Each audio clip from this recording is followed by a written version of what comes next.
Assalamualaikum warahmatullahi wabarakatuh. Baik, di sini saya ingin sedikit memaparkan materi tentang produk hukum pemerintahan daerah di Indonesia dari mata kuliah Hukum Pemerintahan Daerah. Sebelum itu, perkenalkan saya pemateri bernama Ersa Tangkelangi dengan NIM 23030200058 dari Program Studi Hukum Tata Negara Fakultas Syariah Universitas Islam Negeri Palopo. Pendahuluan. Pemerintahan daerah adalah bagian dari sistem pemerintahan di Indonesia yang diberikan kewenangan untuk mengatur urusan rumah tangganya sendiri. Dalam menjalankan kewenangannya, daerah menghasilkan produk hukum yang menjadi dasar pelaksanaan pemerintahan. Produk hukum ini penting untuk mewujudkan kepastian hukum, transparansi, dan akuntabilitas dalam penyelenggaraan pemerintahan daerah. Dasar hukum produk hukum daerah.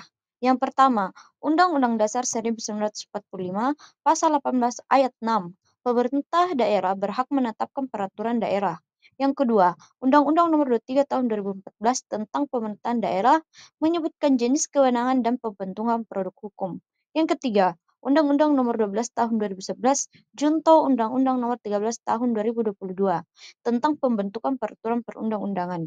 Yang keempat, Permendagri Nomor 80 Tahun 2015 Junto Permendagri Nomor 120 Tahun 2018 tentang pembentukan produk hukum daerah. Jenis-jenis produk hukum daerah. Yang pertama, peraturan daerah atau Perda dibentuk oleh DPRD dan kepala daerah secara bersama-sama. Yang kedua, peraturan kepala daerah atau Perkada dibentuk oleh kepala daerah tanpa DPRD. Yang ketiga, keputusan kepala daerah bersifat individual dan konkret. Yang keempat, instruksi kepala daerah pemerintah kepada bawahan bersifat internal administratif. Peraturan daerah atau Perda berfungsi sebagai landasan hukum utama pelaksanaan urusan daerah.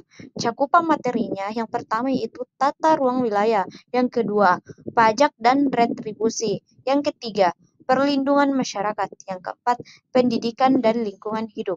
Proses pembentukan, yang pertama inisiatif DPRD atau kepala daerah, yang kedua pembahasan bersama DPRD, yang ketiga pengesahan dan pengundangan. Peraturan dan keputusan kepala daerah. Yang pertama, peraturan kepala daerah atau Perkada bersifat pelaksana teknis dari Perda. Contohnya, Pergub tentang SOP pelaksanaan Perda Ketertiban Umum. Yang kedua, keputusan kepala daerah menetapkan hal individual seperti pengangkatan pejabat, penetapan SK tim teknis, dan lain-lain. Yang ketiga, instruksi kepala daerah tidak bersifat mengikat umum, hanya internal bagi pelaksana teknis. Tantangan dan permasalahannya. Yang pertama, tumpang tindih antara produk hukum daerah dengan peraturan pusat. Yang kedua, kualitas naskah akademik yang rendah dalam penyusunan perda. Yang ketiga, kurangnya partisipasi masyarakat dalam proses legislasi. Yang keempat, terbatasnya sumber daya manusia hukum di daerah. Yang kelima, evaluasi dan pembatalan perda oleh Kemendagri karena tidak sesuai asas.